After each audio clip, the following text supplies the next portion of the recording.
Hi, welcome to One Acadiana's Candidate Conversation Series. I'm Keely McGivney, and this is Andre Bro here on the team at One Acadiana. We're bringing you candidate conversations so that you can get to know those folks who are running to represent you for offices across Lafayette Parish. That's right. And for this conversation, we're joined by Holly Sanders, candidate for Lafayette Parish School Board District 8. Holly, thank you for joining us. Thank you for having me. I appreciate the time. Well, we're going to get started with just the basics. Tell us, who is Holly Sanders, and give us some of your background in the community. Okay, well, I was actually born and raised in Indian Bayou, Louisiana, which is between Rayne and Kaplan, and went to school out there until junior year of high school. Everyone's always like, "Are you from Lafayette?" "Yes, I'm from Lafayette." "Where'd you go to school?" "Wow, hold on. This is my adult life. I've been in Lafayette, not my childhood." But I did raise my son. I did graduate from H.L. Bourgeois in Houma, and from there moved back to Lafayette and raised my son here in Lafayette Parish, and have been here ever since, minus a couple of moves that were only a year apart, a year spaced out, but I always return because this is home. Well, great. And as far as my professional background, I've worked in Fortune 500 companies all my life until more recently with business acquisitions and management roles in Weatherford, which is oil field here, very important in our area, and Ryder Logistics. More recently, things such as La Petite Pediatrics and Prevail Heart Clinics. If there's 4 words that you'll connect me to as to why I feel like I'm a good fit, an out of the box fit for this roundtable discussions that we do have at school board, it's the fact that I'm based off of communication, collaboration, coordination, and common sense. I know how to get to the round table and talk with everyone from different walks of life and make the decisions happen. It's great to get to know you a bit more, and it leads well into the next question, which is, what inspired you to run for school board? Well, when the first round of COVID pandemic hit, my grandchildren, my son is married and they have 3, a 12-year-old and a set of twins that are 9. We decided, for obvious reasons, that we would personally pull them out of school and homeschool them. Not me, but I give all full credit to my daughter-in-law. And she did that. And till last year, she put them back in school. And that's when things became uneasy for us, per se, I guess, because not everyone can afford. I'm a big advocate for public schools because not everyone can afford private schools. It doesn't mean that people don't want to send their kids to private schools. Maybe they can't afford it. The position they're in life at that moment doesn't allow for that. So for us, putting them back in private school in public school was a scary move. And then watching things trickle in the book sack that we were just like, because the faith-based homeschooling was so different from, that transition back to public schooling, that there was a little fear there. And so with time, I had been praying the last couple of years on wanting to run for something, doing more in the community, because I am a big advocate already in this community for all things veteran, patriotic. And when it came to the mask, I was pretty loud on that for a while as well. I just stand with everyone needs a decision to make the decision for themselves if they want to mask or unmask their children. That was very important to me when they started to mask the kids at school.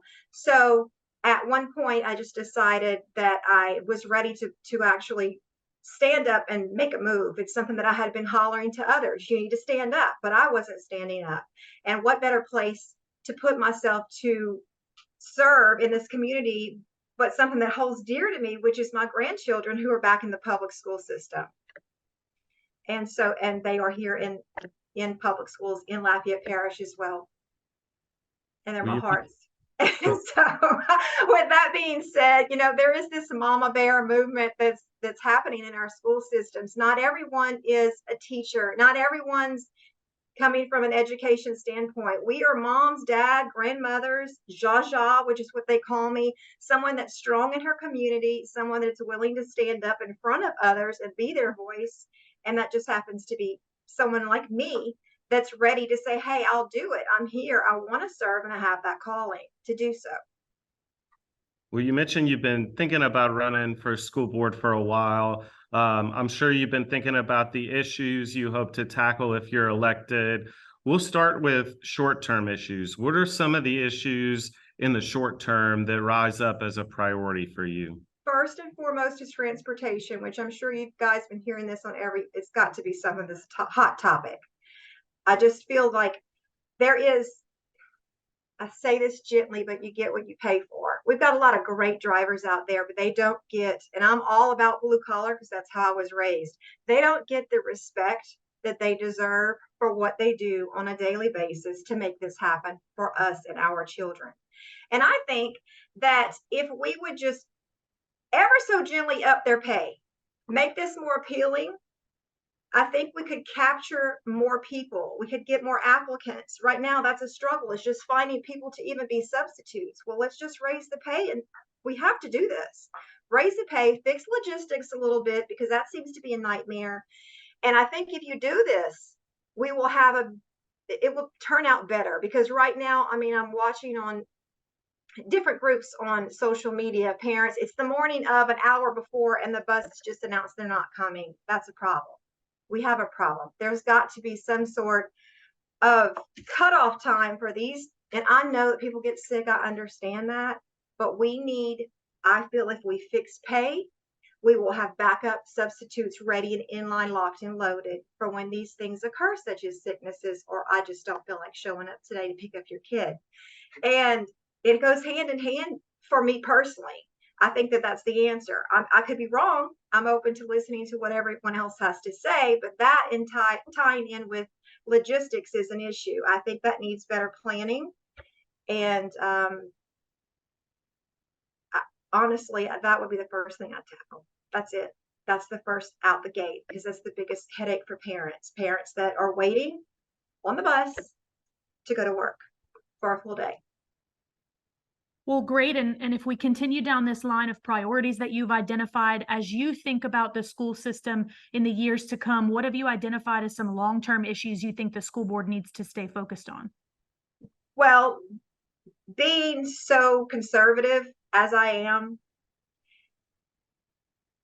this is from my heart. I feel like there's a lot that is trickling down from other schools that may not be here yet. And I've been told, Holly, it's not going to be in our school systems here in Louisiana.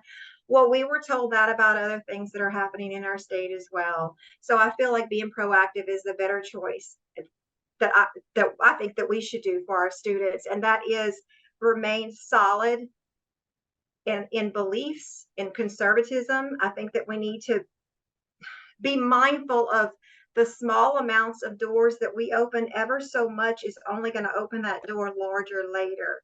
I think that we really need to look at federal funding and make sure that we are not sacrificing anything of our children's sake and their innocence in exchange for federal funding.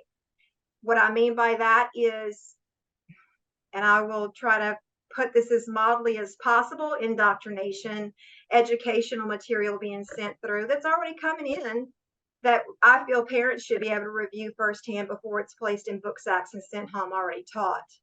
I think that's a big problem. I think it's going to be a big problem if it's not nipped in the bud now.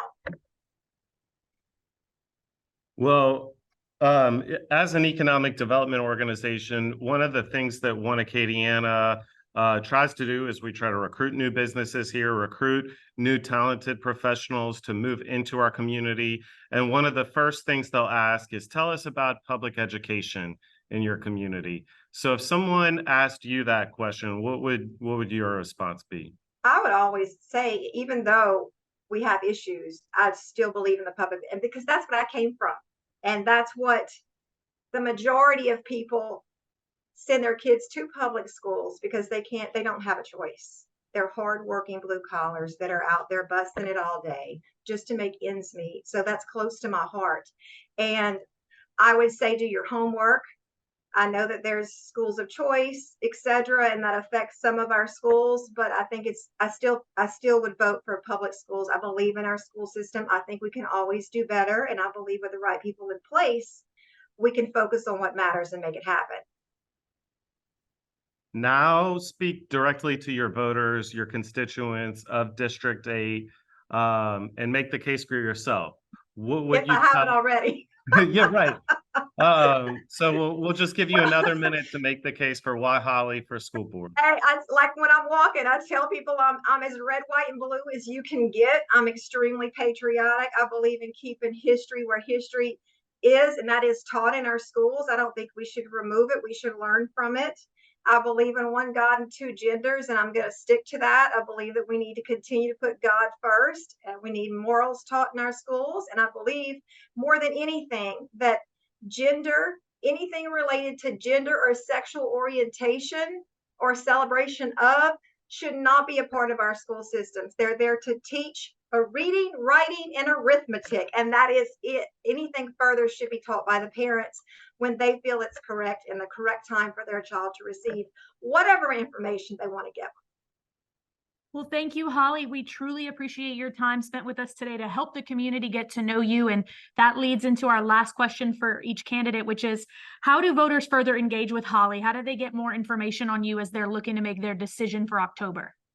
Okay, you can find me you can find me anywhere. I mean, what I do for a living is website design and social media management. So I'm on all platforms. It's under voteforhollysanders.com. I have a website. The website will lead you to the Facebook, Instagram, Twitter, wherever you'd like to land. You'll find me under www.voteforhollysanders.com.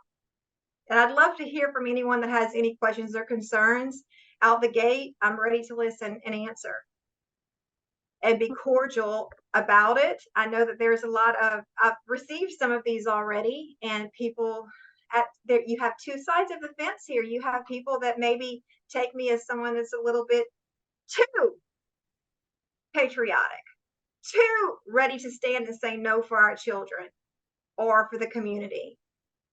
Those are all on board, but for those that aren't and have questions, or maybe you're just indecisive about me on exactly where I stand on any certain subject, absolutely reach out. Let's talk. I'm ready. Well, thank you, Holly. All right, everyone. That was Holly Sanders. She's a candidate for Lafayette Parish School Board District 8. Holly, thank you again for your time today. Good luck in the fall. Absolutely. Thank you. It was so nice to meet you guys.